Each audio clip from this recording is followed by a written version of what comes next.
This is the part 2 of our day 3 in Seoul. After nga kumain, nag-train na kami papuntang Gyeongbokgung. Around 1 PM kami nakarating dito.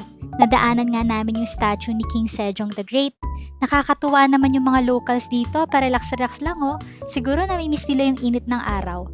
Dire-diretso lang nakarating na kami sa Gyeongbokgung Palace. Hindi kumpleto ang Seoul trip kung hindi namin ito pupuntahan. Nakaka-amaze nga yung traditional Korean architecture at parang mapupunta ka talaga sa historical K-drama scenes. Natsyempohan pa nga namin yung drill ng mga royal guards. Kapag nga naka-handbook ka dito, free yung entrance mo sa loob ng palace. Pero okay na kami dito sa bungad kaya hindi na kami nag-rent ng handbook. Andito din yung National Palace Museum of Korea. Free lang entrance dito. Perfect for those na mahilig pumunta ng mga museums katulad nitong mga kasama ko. 3:30 ng hapon, nakarating na kami sa Bukchon Hanok Village. Nag-train kami papunta dito at medyo mahabang lakarin. Ang ganda dito at ang tahimik. Masisita ka kapag nag-ingay ka kasi residential area ito.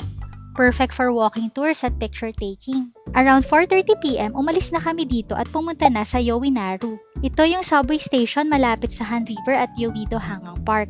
Para sa mga runners itong station na to. May lockers, eating room, powder room at warm-up cool-down area.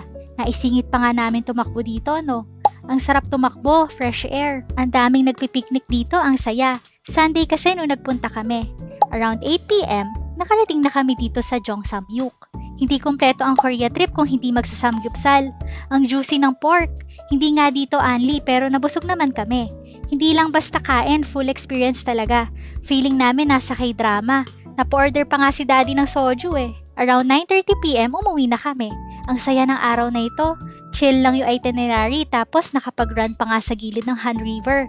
Napaka-surreal na experience. That's it for day 3. Check my profile for our last day in Korea. Thanks for watching!